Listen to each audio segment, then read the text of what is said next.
अभी तक हम लोगों का जितना भी डिस्कशन सिंक्रोनस के अंदर रहा है, आपने एक चीज ऑब्जर्व की होगी, वो ज्यादातर ईएमएफ के अराउंड रिवॉल्व किया है। जैसे हमने सबसे पहले ईएमएफ इक्वेशन देखी, केपी केडी केडब्ल्यू की बात की। फिर हमने बात की मॉडल की, उसमें भी हमने निकाला ईएमएफ। फिर हमने बात की वोल्टेज रेगुलेशन की, उसमें भी निकाला ईएमएफ। फिर बात की methods of finding voltage regulation, उसके अंदर भी बात हुई ईएमएफ की। तो ज्यादातर हमारा फोकस अभी तक सिंक्रोनस के अंदर ईएमएफ पे रहा है। अब मैं आगे जो बात करने वाला हूं, अब मैं बात करूंगा पावर की। क्योंकि देखो, जैसा हम जानते हैं कि most of the power generation synchronous generator से होती है, तो अगर एक सिंक्रोनस जनरेटर या सिंक्रोनस मोटर की पावर का डिस्कशन ना किया जाए, तो इसका मतलब उस मशीन की स्टडी इनकम्प्लीट है। अभी तक देखो, ना तो ट्रांसफॉर्मर ना ही डीसी मशीन, किसी में भी स्पेशली पावर का अलग से डिस्कशन नहीं हुआ। लॉसेस एफिशिएंसी पे बात हुई है, but not about power. Power अभी तक हम लोग निकालते आए हैं वीआई वाले रिलेशन से, कि ट्रांसफॉर्मर में VI cos phi, VI sine phi, और डीसी में वी इंटू आई। लेकिन अब स्पेशली पावर की इक्वेशन डिराइव की जाएगी सिंक्रोनस मशीन के लिए। तो इस लेक्चर में क्या डिस्कशन होगा? इस लेक्चर में डिस्कशन होगा कि पावर कैसे डिराइव करते हैं for the case of synchronous machine. ठीक है, तो पावर की जो इक्वेशन डिराइव करते हैं, that is called as the power angle equation. लेकिन यह भी ध्यान रखना कि अभी तक जितना भी डिस्कशन हमारा चल रहा है ना, ये सारा का सारा सिलेंड्रिकल मशीन के लिए चल रहा है। तो जो इक्वेशन अब मैं पावर की भी डिराइव करूंगा, वो किसके लिए करूंगा? सिलेंड्रिकल। लेकिन दोनों तरह की मशीन से हम लोग डील करेंगे, जनरेटर भी और मोटर भी। ठीक है, तो जनरेटर मोटर को साथ लेके चल रहे हैं हर एस्पेक्ट में। बस ये समझ लो, ये जब वोल्टेज रेगुलेशन वाली बात आई थी, यहां हमने मोटर को लेफ्ट आउट कर दिया था, क्योंकि वोल्टेज रेगुलेशन सिर्फ किसके लिए डिफाइंड है? जनरेटर के लिए। लेकिन जब मैंने आपको सर्किट डायग्राम समझाया था, तो मैंने आपको यह बताया था कि जनरेटर के लिए इक्वेशन याद रखो, और मोटर के लिए रिजल्ट उन्हीं इक्वेशंस को मैनिपुलेट करके निकाला जा सकता है। यह चीज हम लोग अच्छे से वहां पे समझ गए थे। तो सबसे पहले मैं क्या करूंगा, पावर एंगल इक्वेशन की जब शुरुआत करूंगा, तो मैं जनरेटर से लेकर के स्टार्ट करूंगा, और बाद में हम मोटर के बारे में डिस्कस करेंगे। तो सबसे पहले बात कर रहे हैं ऑल्टरनेटर की। ठीक है भाई, ऑल्टरनेटर। अब ऑल्टरनेटर के अंदर हमने जो सर्किट डायग्राम बताया था, जब हम लोगों ने मॉडल डिस्कस किया था, कि इसका एंगल लिखते हैं EF angle delta,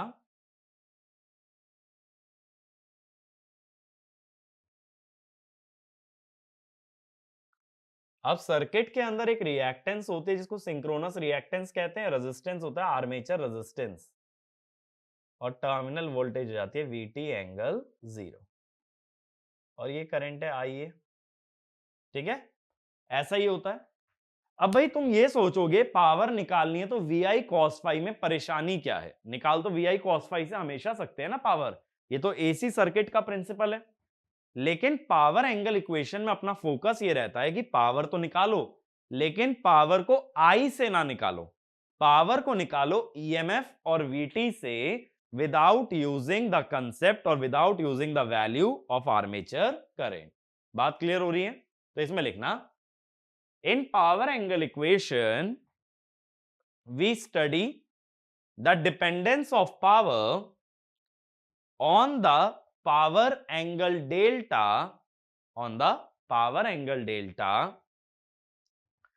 and the equation is derived in such a manner that armature current does not appear in the equation. ठीक है, आर्मेचर करंट इक्वेशन का पार्ट नहीं बनता है। अब क्या करना पड़ता है उसके लिए? सबसे पहले मैं आउटपुट पावर की बात कर लेता हूं।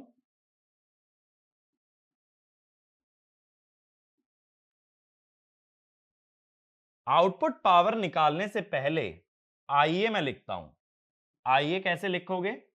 दो वोल्टेजेस का डिफरेंस है अपॉन इंपिडेंस। इंपिडेंस है R A plus J X S. अब ये जो इंपिडेंस है ना, R A plus J X S, इसको ऐसे लिख देते हैं mod ZS angle theta S, ठीक है, पोलर फॉर्म में। मैंने बताया था ना ZS होती है सिंक्रोनस इंपीडेंस और थीटा एस होता है इंपीडेंस का एंगल। तो आउटपुट पावर एस आउट कैसे लिखोगे? VT IA conjugate. बात क्लियर है? VT IA conjugate. अब इसमें कहोगे भाई कि 3 फेज मशीन है, 3 क्यों नहीं लगाया? अभी मैं पर फेज पे लेके चल रहा हूं, बाद में मैं उसमें 3 इंट्रोड्यूस कर दूंगा, ठीक है? तो ये पर फेज में चल रहे हैं। VI कॉन्जुगेट करेंगे, ये हो गया VT एंगल 0। IA का कॉन्जुगेट लिखना है, तो पहले देखो IA लिख लो,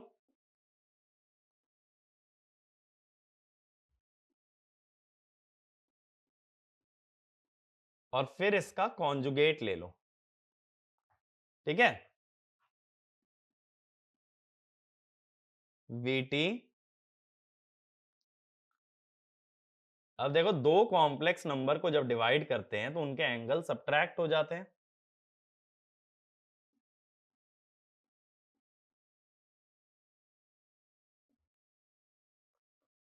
अब जब कॉन्जुगेट लोगे, किसी भी कॉम्प्लेक्स नंबर का कॉन्जुगेट लेने का मतलब है उसके एंगल का नेगेटिव कर देना। तो एंगल का नेगेटिव होगा theta S minus delta, angle का नेगेटिव होगा थीटा एस, ये हुआ। अब जब ये टर्म्स अंदर मल्टीप्लाई होंगी तो VT EF by mod ZS angle theta S minus delta, VT square by mod ZS angle theta S. अब देखो ये कॉम्प्लेक्स फॉर्म में आ गई पावर, और S जो होती है वो कॉम्प्लेक्स पावर होती है, और कॉम्प्लेक्स पावर के दो पार्ट होते हैं, रियल पावर और रिएक्टिव पावर। तो रियल पावर के लिए इसके रियल पार्ट के बारे में बात की जाएगी, तो रियल पार्ट कितना होगा? Cos theta S minus delta VT square by mod ZS cos theta S, ये होगा रियल पार्ट। और इसका इमेजिनरी पार्ट यानी कि रिएक्टिव पावर कितनी होगी? VT EF by mod ZS sine theta S minus delta minus VT square by mod ZS sine of theta S, ये आ गई अपने पास रिएक्टिव पावर। तो यानी जनरेटर से बाहर जाने वाली, या ये कह दो जनरेटर से लोड में जाने वाली रियल और रिएक्टिव पावर का एक्सप्रेशन हमें मिल चुका है। अब अगर 3 फेज वैल्यू चाहिए, ये तो पर फेज निकाला है ना, 3 फेज वैल्यू चाहिए तो इसको किससे मल्टीप्लाई कर दो? By a factor of 3। तो एक पॉइंट लिखना, the power expressions derived represent per phase power, and in order to derive the power for 3 phases we must multiply the expression by a factor of 3, ठीक है? Next point, in these expression the voltages being used are per phase voltage, voltages being used are per phase voltage, ठीक है ना? तो ये बात clear हुई कि हर वोल्टेज पर फेज रखना, अगर स्टार कनेक्टेड है तो √3 से डिवाइड करके, और डेल्टा कनेक्टेड है तो लाइन और फेज दोनों ही बराबर होते हैं। तो ये तो हुई आउटपुट पावर। अब याद करो डीसी मशीन के अंदर हमने एक कॉन्सेप्ट पढ़ा था जिसे हम कहते हैं डेवलप्ड पावर, और मैंने ये बताया था कि डेवलप्ड पावर क्या होती है? जो पावर एक डोमेन से दूसरे डोमेन जाती है, इलेक्ट्रिकल से मैकेनिकल या मैकेनिकल से इलेक्ट्रिकल, ऐसी पावर को हम लोग कहते हैं डेवलप्ड पावर। तो अब मैं दूसरी पावर की बात कर रहा हूं, फिर इन दोनों पे एक साथ ही मैं डिस्कशन करूंगा। तो नेक्स्ट लिख लेना इसी के अंडर डेवलप्ड पावर, ठीक है? नेक्स्ट हम बात कर रहे हैं अबाउट डेवलप्ड पावर। अब देखो डीसी मशीन में तो डेवलप्ड पावर हमने सीधा कर दिया था ईबी इंटू आई ए, यहां ऐसा नहीं हो पाता क्योंकि यहां ईएमएफ और आईए दोनों ही फेजर क्वांटिटीज हैं और दो फेजर को डायरेक्टली मल्टीप्लाई नहीं करते। एसी के अंदर पावर वीआई कॉन्जुगेट से निकाली जाती है। तो इसमें एक पॉइंट लिख लेना, in synchronous machine, common mistake करके लिख लो, कॉमन मिस्टेक करके लिख लो, in synchronous machine developed power is not directly given by product of induced EMF and armature current, but we need to take V into I conjugate in order to derive complex power, in order to derive complex power. अब again अगर आईए को remove करना है तो पहले आईए की वैल्यू लिखो, EF angle delta upon impedance. अभी जैसे मैंने बताया था ना, इंपिडेंस को हम लोग पोलर फॉर्म में लिख लेते हैं। अब क्या होता है, जो डेवलप्ड पावर होती है ये लिख ली जाती है ईएफ आईए कॉन्जुगेट। जैसे पहले वीटी आईए कॉन्जुगेट लिखी थी ना आउटपुट पावर, ऐसे ही अब ईएफ आईए कॉन्जुगेट। अब ईएफ आईए कॉन्जुगेट अगर करोगे तो ईएफ तो है ईएफ एंगल डेल्टा, आईए है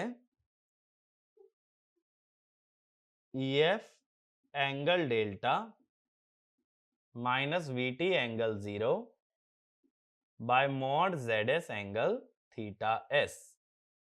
और अगेन याद रखना, देखो मैंने 3 का फैक्टर नहीं लिया, यानी मैं किसकी बात कर रहा हूं, पर फेज की।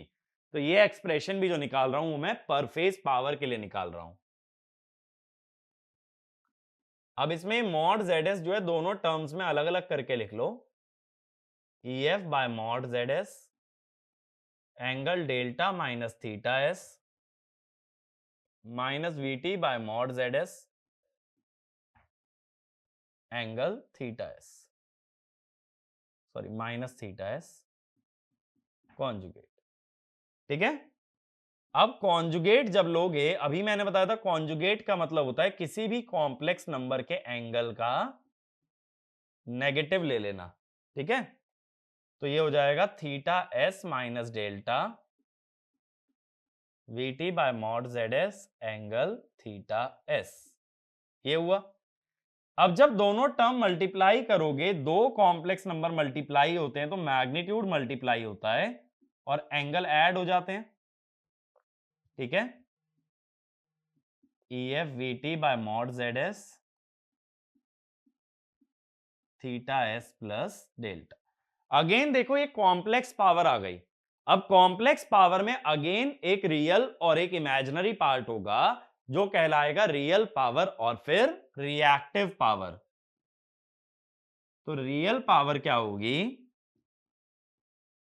EF square by mod ZS cos theta S minus EF VT bye mod ZS cos theta S plus delta, ये होगी real power.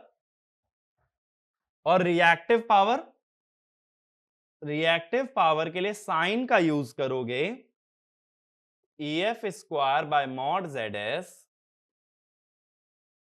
Sine theta S minus EF VT bye mod ZS sine theta S plus delta. तो ये आ गई हमारे पास reactive power. और देखो हर बार जब रिलेशन डिराइव कर रहा हूं तो मैं पर फेज रिलेशन डिराइव कर रहा हूं, तो कभी भी 3 फेज की पावर चाहिए तो यहां क्या करना पड़ेगा, पावर को 3 से मल्टीप्लाई करना पड़ेगा, क्योंकि तीनों फेजेस की पावर बराबर है और तीनों फेजेस की पावर डायरेक्टली हमारी ऐड हो जाएगी इन केस ऑफ 3 फेज। ठीक है। अब ये बात का ध्यान रखना, देखो बहुत सारे लोग क्या गलती कर देते हैं कि स्टार और डेल्टा कनेक्शन नहीं ऑब्जर्व करते हैं, तो ये जो इक्वेशन है यहां वोल्टेजेस पर फेज डलने वाली हैं, तो स्टार है तो √3 से डिवाइड करके और डेल्टा है तो एज इट इज डाल देना। बस कनेक्शन का थोड़ा सा ध्यान रखना कि स्टार है या फिर delta. Majority of the question star connection पे बेस्ड होते हैं, बट कुछ एक क्वेश्चन डेल्टा पे आ जाते हैं, तो वहां हम लोग अक्सर मिस्टेक कर लेते हैं। ठीक है, तो ये बातें यहां तक क्लियर हुई, डेवलप पावर और हमारी आउटपुट पावर। अब देखो ये मैं मॉडल डिलीट कर दे रहा हूं, अब हमारे पास एक्सप्रेशन आ चुके हैं पावर के। अब इससे आगे की मैं बात करता हूं, मैं एक्सप्रेशन एक जगह लिख देता हूं ताकि हमारे सामने विजिबल रहे, और फिर उसी के बेसिस पे मैं जितना भी डिस्कशन है आगे लेकर के जाऊंगा।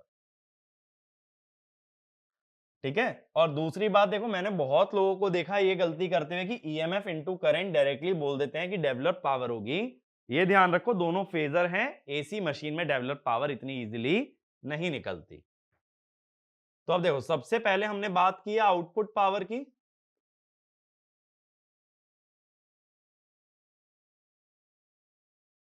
अगर सबसे पहले आउटपुट पावर के बारे में बात की है तो पी आउट आया था हमारा E F we T bye mod Z S cos theta S minus delta minus we T square by mod Z S cos theta S. Q out आया था, सिंपली कॉस की जगह साइन कर लो, इसीलिए expression अगर एक भी याद कर सकते हो ना, रियल पावर का याद कर लोगे अगर, तो रिएक्टिव पावर सिंपली कॉस की जगह साइन करने से आ जाती है। ऐसे ही देखो डेवलप्ड पावर की अगर बात करें, डेवलप्ड पावर भी अभी हमने निकाली है।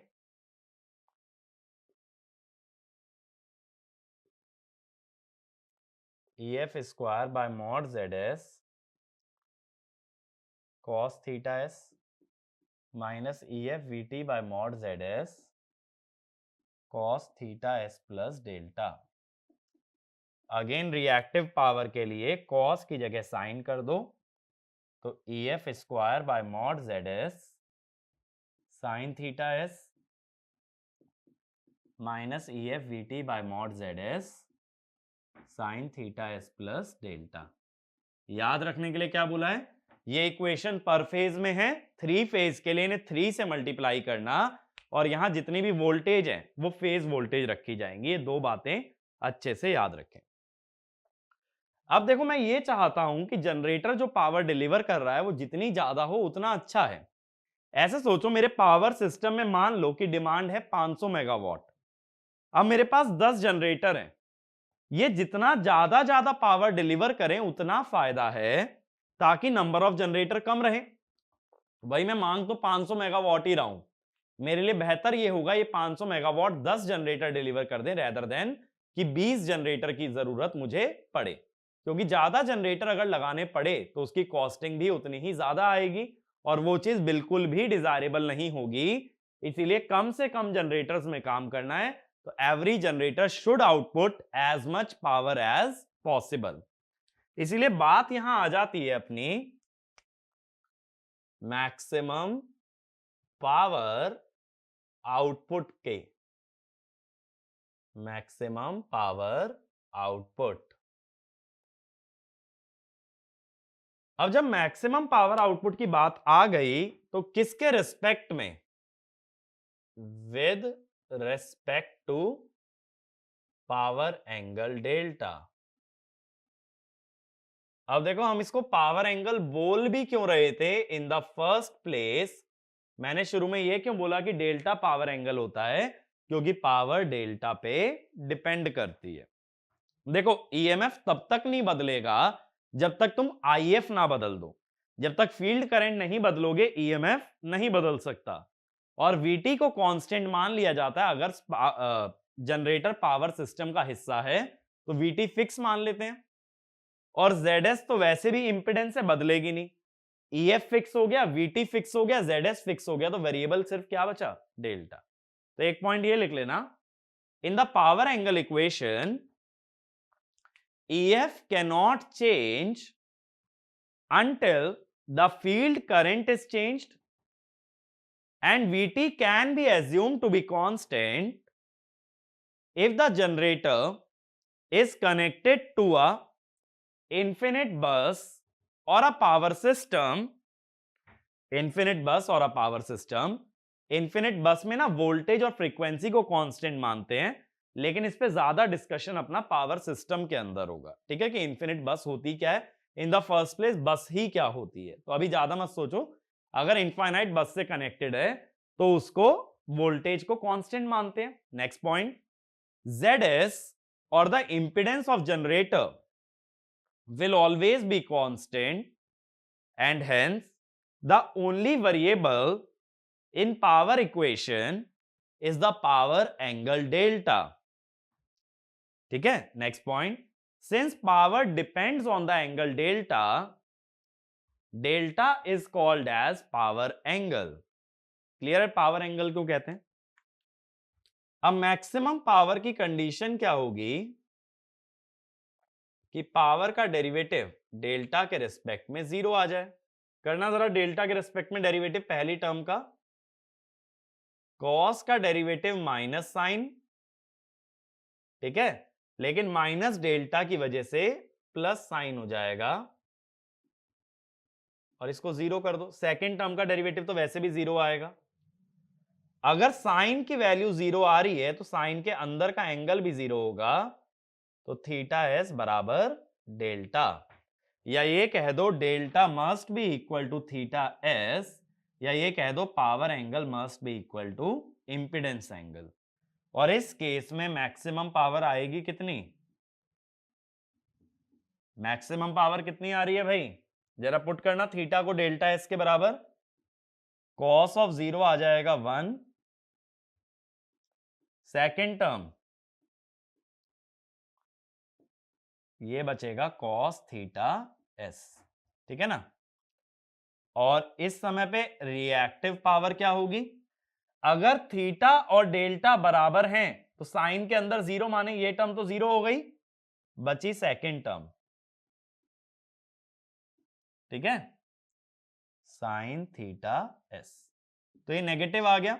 रिएक्टिव पावर नेगेटिव का मतलब होता है लीडिंग पावर फैक्टर, यानी जनरेटर के आउटपुट पे पावर फैक्टर कैसा लगा है, लीडिंग, ठीक है ना। तो एक पॉइंट ये लिखना, for maximum power output from alternator the power angle must be equal to impedance angle of alternator, and in such a case the reactive power is negative, which means the generator operates at leading power factor, or a capacitive load is connected at generator terminals, ठीक है, ये बात clear हुई। Next point लिखना, most of the loads are lagging in nature, so this condition is not practically used, this condition is not practically used। बात मेरी clear हुई, इस कंडीशन को प्रैक्टिकली कभी यूज नहीं करते क्योंकि ज्यादातर लोड कैसे होते हैं, लैगिंग पावर फैक्टर। अब देखो पावर फ्लो की ना डायरेक्शन के बारे में भी थोड़ी सी बात करता हूं।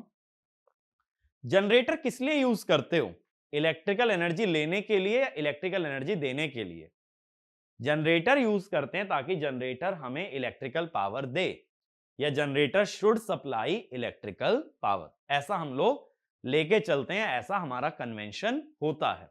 ऐसा इसलिए भी सोच सकते हो कि जनरेटर में हमेशा माना जाता है current leaves the positive terminal, और जब कभी करंट पॉजिटिव टर्मिनल को लीव करता है तो we assume that power is being delivered, और पॉजिटिव में एंटर करता है तो पावर इज बीइंग एब्सॉर्ब। ये तो नेटवर्क का बेसिक प्रिंसिपल है, पढ़ा हुआ होगा आप लोगों ने। तो इसमें एक पॉइंट लिखना, the direction of current in a generator implies that generator delivers electrical power, but since reactive power is coming out to be negative, it implies that hypothesis is false and generator absorbs reactive power. Reactive power negative आने का एक और मतलब होता है leading power factor के अलावा कि जनरेटर पावर डिलीवर ना करके क्या कर रहा है, एब्जॉर्ब कर रहा है। अगर जनरेटर पावर एब्जॉर्ब कर रहा है तो ये खतरनाक बात हो गई, क्योंकि लोड भी रिएक्टिव पावर चाहता है, जनरेटर भी रिएक्टिव पावर चाहता है। अगर दोनों ही एब्जॉर्ब करना चाहेंगे तो देगा कौन? पावर सिस्टम में अगर लोड रिएक्टिव पावर मांग रहा है, लोड इंडक्टिव है, तो हम ये चाहेंगे कि जनरेटर उसे रिएक्टिव पावर दे। जनरेटर कह रहा है भाई मुझे भी दो, लोड कह रहा है मुझे भी दो, ट्रांसमिशन लाइन कह रही है मुझे भी दो, तो सप्लाई करने वाला तो कोई रिएक्टिव पावर एलिमेंट बचा ही नहीं। तो इसीलिए जनरेटर डिलीवर करेगा, तब बाकी के जितने ऑपरेटर्स हैं वो एब्जॉर्ब कर पाएंगे। इसीलिए ये कंडीशन प्रैक्टिकली यूज नहीं की जाती है। ठीक है, अब देखो पावर एंगल का अगर ग्राफ बनाया जाए तो कैसे बनाते हैं ये समझते हैं कि रियल पावर का डेल्टा के अगेंस्ट ग्राफ कैसा बनता है, पी आउट वर्सेस डेल्टा। अब देखो पावर आउटपुट में कॉस थीटा माइनस डेल्टा लिख दो या कॉस डेल्टा माइनस थीटा, बात एक ही है, क्योंकि cos theta is equal to cos of minus theta. तो सबसे पहले मैं क्या करता हूं, कॉस डेल्टा का ग्राफ बनाता हूं।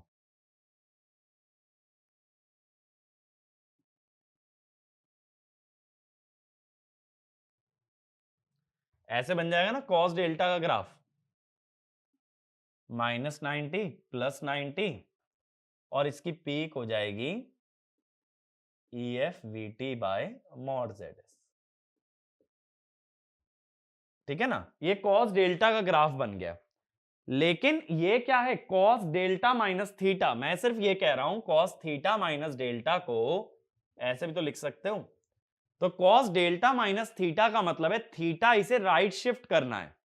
अब थीटा क्या है, थीटा है हमारा इंपेडेंस एंगल जनरेटर का, ये RA, ये XS, ये ZS और ये थीटा S। तो ये जो भी थीटा S आएगा ये लेस देन 90 रहेगा। तो लेस देन 90 इसे राइट शिफ्ट करना है। तो राइट शिफ्ट जब करोगे इस ग्राफ को तो ऐसे हो जाएगा, यहां से इतना आगे और यहां से भी इतना आगे और ओरिजिन से भी इतना आगे। तो राइट शिफ्ट अगर हम कर दें, ये राइट शिफ्ट हो गया ग्राफ। ठीक है, तो ये ग्राफ किसका आ गया, EF/VT bye mod ZS cos delta minus theta, ये ग्राफ बन गया। अब लेकिन इस ग्राफ में से एक सेकंड टर्म और सब्ट्रैक्ट हो रही है, VT² bye mod ZS cos theta S, और ये टर्म है हमारी कांस्टेंट। तो अगर एक कांस्टेंट टर्म सब्ट्रैक्ट कर दोगे तो ये ग्राफ डाउनवर्ड शिफ्ट हो जाएगा इस टाइप से, ऐसे। ठीक है, पीक तो अभी भी आएगी वहीं, लेकिन ये डाउनवर्ड शिफ्ट हो जाएगा। और ये पीक कहां आ रही है, थीटा एस पे। देखो पीक यहीं आई थी ना, पीक केम एट डेल्टा बराबर थीटा एस। तो कितना हमने इसको डाउन शिफ्ट कर दिया है, ये जो डाउन शिफ्ट है ये है mod VT² bye mod ZS cos theta S. तो ये कहलाता है power angle curve. Power angle curve इसमें कौन सा है, लाल वाला है। और ये समझना हमने ड्रॉ कैसे किया, सबसे पहले मैंने कॉस डेल्टा का ग्राफ बना लिया, फिर मैंने इक्वेशन में ऑब्जर्व किया यहां है कॉस डेल्टा माइनस थीटा, यानी थीटा की राइट शिफ्टिंग है। थीटा की राइट शिफ्टिंग है तो इसकी मैक्सिमम वैल्यू थीटा पे आ गई और ग्राफ राइट शिफ्ट हो गया। तो कौन सा ग्राफ बन गया, ब्लू डॉटेड। फिर मैंने बोला उसमें से एक कांस्टेंट टर्म सब्ट्रैक्ट की गई है तो ये पूरा ग्राफ नीचे की तरफ शिफ्ट हो गया। तो ये ग्राफ ना इधर भी है। बस मैंने ये बनाया क्यों नहीं, क्योंकि यहां पे ना पावर नेगेटिव है। पावर नेगेटिव का मतलब है पावर डिलीवर नहीं, एब्जॉर्ब कर रहा है। तो it will work as motor. ठीक है, जनरेटर का काम पावर डिलीवर करने का है, तो अगर एब्जॉर्ब करने लगा तो मोटर का काम करेगा। इसीलिए मैंने नीचे वाला कर्व नहीं दिखाया। ये क्लियर हुआ पावर एंगल कर्व क्या होता है। तो इसमें लिख लेना power angle curve shows the variation in real power output with respect to power angle delta. ठीक है, पावर एंगल के साथ रियल पावर कैसे बदलती है ये हमें बताता है पावर एंगल कर्व। तो एक तो है पावर एंगल इक्वेशन और उसी का अगर ग्राफ बना दो तो बोलते हैं power angle curve.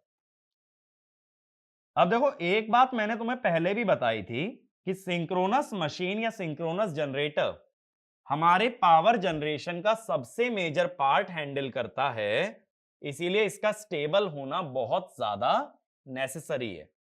Otherwise power generation हमारी स्टेबल नहीं होगी। तो थोड़ी सी बात मैं यहां पे करता हूं स्टेबल ऑपरेशन की। तो हम किसकी बात कर रहे हैं? Stable operation. अब देखो, स्टेबल ऑपरेशन की कंडीशन क्या होगी, ये डिपेंड करता है, सॉरी, ये हम लोग स्टडी करते हैं पावर सिस्टम स्टेबिलिटी के अंदर। तो अभी तो मैं कंडीशन डायरेक्टली बता दे रहा हूं, वो कंडीशन डिराइव करेंगे पावर सिस्टम के अंदर। ठीक है, या पावर सिस्टम अगर कवर कर चुके तो कंडीशन आप ऑलरेडी जानते होंगे। तो कंडीशन ये होती है स्टेबल ऑपरेशन की, that derivative of output power with respect to delta is greater than 0। और ये किसके लिए होती है? Steady state stability. तो जो लोग स्टेबिलिटी पढ़े होंगे वो ये जानते होंगे कि स्टेबिलिटी में ट्रांजिएंट भी आती है, स्टेडी स्टेट भी आती है। तो स्टेडी स्टेट स्टेबिलिटी की कंडीशन है। और देखो, सिंक्रोनस मशीन जो है ना, ये समझ सकते हो कि स्टेबिलिटी जो पावर सिस्टम में पढ़ते हो वो एक्चुअल में सिंक्रोनस मशीन का ही पार्ट है। तो सिंक्रोनस मशीन का कुछ पार्ट तुम मशीन में पढ़ते हो और उसका कुछ पार्ट पावर सिस्टम के अंदर स्टडी करते हो। तो इसीलिए कह रहा हूं कि ये कंडीशन डेराइव स्टेबिलिटी में होगी, इसका यूज अभी डायरेक्ट कर रहे हैं। तो अब इसका डेरिवेटिव लेना जरा डेल्टा के साथ। डेल्टा के साथ डेरिवेटिव क्या होगा? E F we T bye mod Z S. Cos का डेरिवेटिव माइनस साइन, लेकिन डेल्टा की वजह से प्लस साइन। सेकेंड टर्म का डेरिवेटिव 0, तो इज ग्रेटर देन 0। साइन के अंदर अगर एंगल पॉजिटिव रहेगा तभी साइन भी पॉजिटिव आएगा, यानी delta less than theta S. अभी हमने डिराइव की थी मैक्सिमम पावर की condition, delta equal to theta S. अभी हम कह रहे हैं delta less than theta S condition है स्टेबिलिटी की। तो इन दोनों चीजों को मर्ज कैसे करते हैं? देखो, for delta less than theta S, यानी output power less than maximum power, operation होता है stable. For delta equal to theta S, जबकि आउटपुट पावर होती है मैक्सिमम पावर, तो ये होता है मार्जिनली स्टेबल।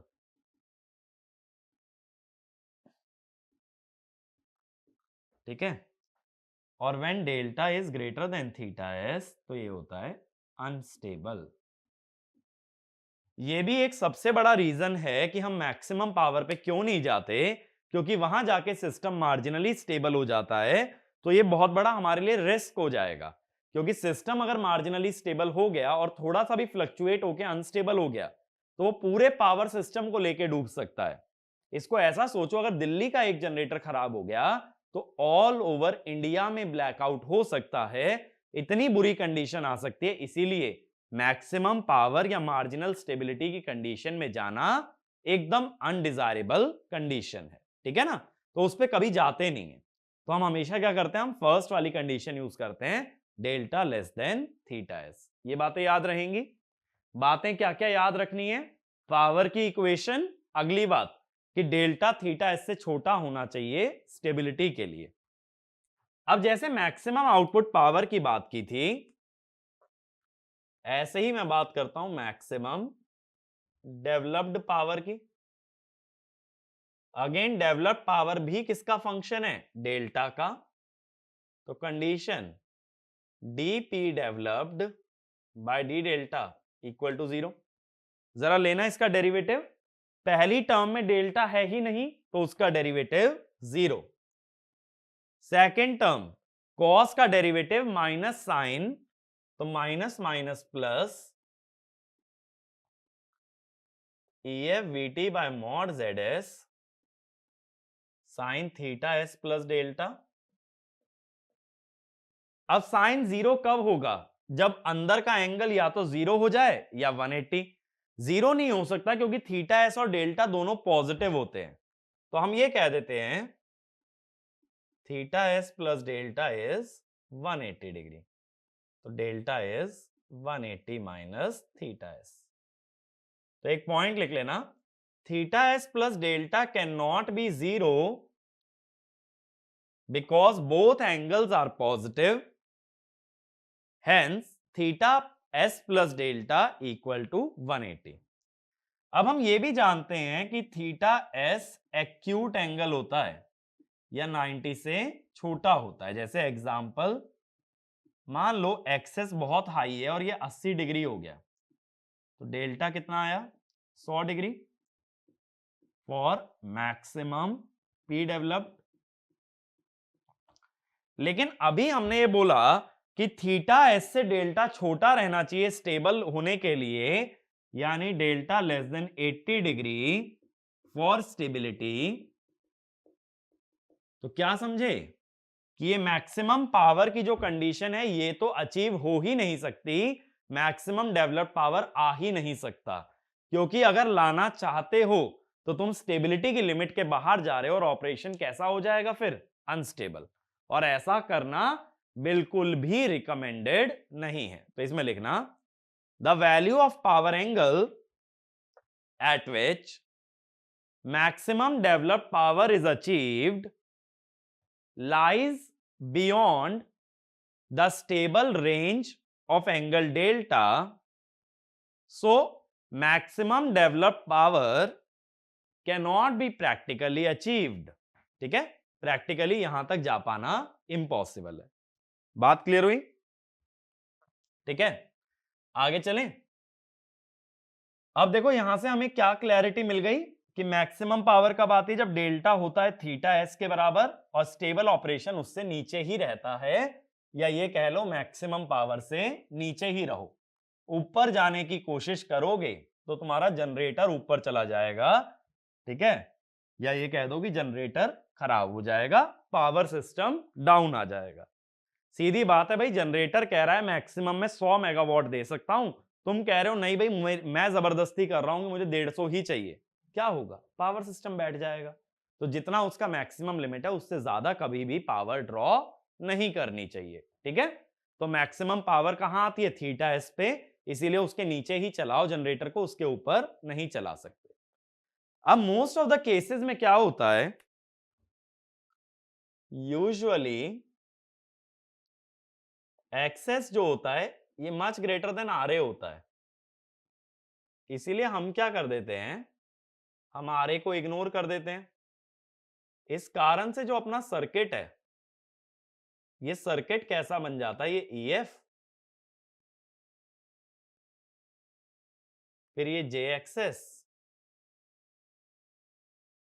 फिर ये अपना VT, और फिर ये अपना IA, ऐसा बन जाता है।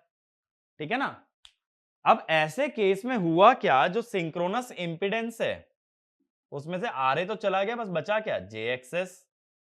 J को एंगल 90 लिख सकते हो, या ये कह दो XS एंगल 90।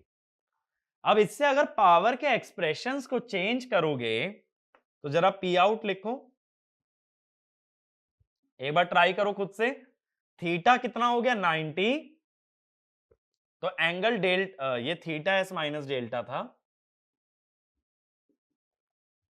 थीटा S हो गया 90, 90 minus delta cos delta, sorry sine delta, cos 90 minus delta sine delta.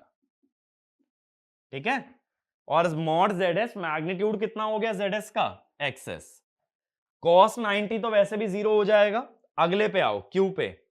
अब ऐसा मत कर देना कि Q में साइन की जगह बस कॉस कर दो और काम खत्म, नहीं, वैल्यू डालो। Sine 90 minus delta cos delta sine 90 1, तो लिखना जरा क्या होगा? EF VT by XS sine 90 minus delta cos delta VT square by XS. इसका मतलब VT by XS F cos delta minus VT. ठीक है, सेम वे में जरा डेवलप्ड पावर का एक्सप्रेशन चेक कर लेते हैं। डेवलप्ड पावर में क्या होगा, cos 90 0, cos 90 plus delta minus sine, minus minus plus, बाहर एक माइनस ऑलरेडी है ना तो उसको प्लस कर दो। अब ये देखो यहां पे हैरानी वाली बात ये है कि ये एग्जैक्टली पी आउट के बराबर आ गया। डेवलप्ड पावर यहां थी, सॉरी इस डायरेक्शन में थी जो कि मैकेनिकल से इलेक्ट्रिकल आ रही थी, आउटपुट पावर यहां थी। ये दोनों बराबर क्यों आई, क्योंकि डेवलप पावर वो है जो इलेक्ट्रिकल में एंटर हुई, आउटपुट जो मुझे फाइनली मिली, इनके बीच में रेजिस्टेंस आया ही नहीं तो कोई लॉस नहीं आया। तो ये पॉइंट मैं लिखवाता हूं, पहले क्यू डेवलप्ड और लिख लेते हैं। अगेन साइन 90 हो जाएगा 1, साइन 90 हो गया 1 तो वीटी बचा, सॉरी ईएफ बचा, फिर sine 90 plus delta cos delta. ठीक है, तो ये आ गया। अब देखो रिएक्टिव पावर तो बराबर नहीं आ रही ना, यहां वीटी बाय एक्सेस आ रहा है और वहां ईएफ बाय एक्सेस आ रहा है, क्योंकि क्यू डेवलप्ड का भी ऐसा ही सीन है, ये क्यू डेवलप्ड और ये क्यू आउट। तो क्यू डेवलप्ड क्यू आउट के बराबर क्यों नहीं है, क्योंकि इन दोनों के बीच में एक इंडक्टर आ गया और इंडक्टर रिएक्टिव पावर एब्जॉर्ब करता है, तो दोनों रिएक्टिव पावर बराबर नहीं आ सकती। लेकिन रियल पावर के बीच में रेजिस्टेंस नहीं आया तो रियल पावर सेम रह गई। तो इसमें लिख लेना P developed equal to P out if RA is ignored because there is no resistance, hence between developed power and output power there is no consumption of real power. Next point, but reactive powers are not equal because between developed power and output power there is synchronous reactance which absorbs reactive power. ठीक है, ये बात clear हुई। अब power में देखो sine delta आ रहा है, तो अगर ग्राफ बनाओगे पावर वर्सेस डेल्टा का तो साइन डेल्टा कैसा ग्राफ आएगा, इस टाइप से आएगा ना, मैक्सिमम वैल्यू 90 पे मिलेगी और ये होगी maximum power EF VT bye access. ठीक है, ये पावर मैंने पहले भी कहीं ना कहीं बताई होगी, बट तब मैंने डायरेक्टली बोल दिया होगा, इसका डेरिवेशन यहां से आता है। अब देखो थीटा एस तो 90 था ना, तो यही एंगल है थीटा एस, तो इससे लेफ्ट में ऑपरेशन स्टेबल होता है और इसके राइट में ऑपरेशन अनस्टेबल हो जाता है। तो ये बन गया अपना पावर एंगल कर्व। ठीक है ना। अब देखो जो स्टेबिलिटी लिमिट होती है, स्टेबिलिटी लिमिट, इस वर्ड का ज्यादा यूज हम लोग करेंगे पावर सिस्टम के अंदर स्टेबिलिटी में, ये पी मैक्स होती है। ठीक है, तो हम ये कह देते हैं स्टेबिलिटी बढ़ाना या स्टेबिलिटी लिमिट बढ़ाने का मतलब है पी मैक्स को बढ़ाना। पी मैक्स को अगर बढ़ाना है तो फिर क्या करोगे, ईएमएफ को बढ़ाओ। ईएमएफ को कैसे बढ़ाओगे, आईएफ को बढ़ा के। तो एक पॉइंट ये भी लिख लो, to improve stability of the system we need to increase the maximum power limit, which can be done by increasing induced EMF, which is controlled by controlling the field current। ठीक है, तो field current बढ़ा के EF बढ़ा लो, EF से P max बढ़ेगा, P max से बढ़ेगी स्टेबिलिटी। इसीलिए ज्यादातर जनरेटर में ना IF की वैल्यू ज्यादा ली जाती है ताकि स्टेबिलिटी हाई रहे। ये बात क्लियर हुई? तो अब देखो जनरेटर के बारे में जितनी भी बातें की हमने, क्या क्या डिस्कशन किया। मैंने पहले पावर एक्सप्रेशंस डिराइव कराया, आउटपुट और डेवलप पावर। डेरिवेशन बहुत छोटा था, सिर्फ आईए निकाल के ईएफ इंटू आईए कॉन्जुगेट किया और वीटी इंटू आईए कॉन्जुगेट किया है। तो अगर ये लंबे फॉर्मूले नहीं भी याद रहते, एग्जाम में आ जाता है, तो डेराइव कर सकते हो। ये डेरिवेशन बहुत ज्यादा इंपॉर्टेंट है। जो लोग फॉर्मूला याद नहीं करना चाहते कि आईए सर्किट से निकाल लो और आईए निकालने के बाद उससे क्या निकाल दो, पावर। और ये वाले फॉर्मूले तुम्हें याद होने चाहिए। पी आउट का मोस्ट इंपॉर्टेंट, क्यू आउट का मोस्ट इंपॉर्टेंट। अगर कुछ नहीं याद करते हो तो ये दोनों फॉर्मूले याद करने जरूरी है। दूसरी बात, स्टेबिलिटी लिमिट याद रखना, पी मैक्स के बराबर होती है। और कब होती है? When delta equal to theta S. तो जनरेटर के अंदर पावर की टर्म्स में इतनी बातें सफिशिएंट हैं। अब मैंने न्यूमेरिकल सॉल्व करने के लिए तुम्हें एक चीज बोली थी कि 4 इक्वेशन मॉडल के अंदर याद कराई थी। काफी क्वेश्चन ऐसे भी होंगे जहां पावर की इक्वेशन का यूज करना पड़ेगा, तो 5वीं इक्वेशन तुम्हें यहां से मिल जाएगी।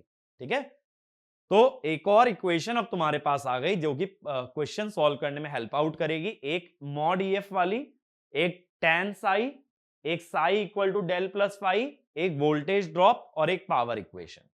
ये सारी इक्वेशन पे मिक्स करके क्वेश्चन आते हैं जहां तुम्हें यह देखना होता है डेटा क्या गिवन है और क्या अननोन है, तो कौन सी इक्वेशन इजी वे में आंसर दे सकती है। ठीक है, तो इस लेक्चर को यहीं वाइंड अप करते हैं। अगले लेक्चर में मैं सेम डेरिवेशंस आपको करवाने वाला हूं, लेकिन मोटर के लिए, और वहां हम लोग कुछ डिस्कशन रिएक्टिव पावर पे भी करेंगे। ठीक है, तो मिलते हैं नेक्स्ट वीडियो के अंदर और इस टॉपिक को हम लोग वाइंड अप करते हैं। Thank you.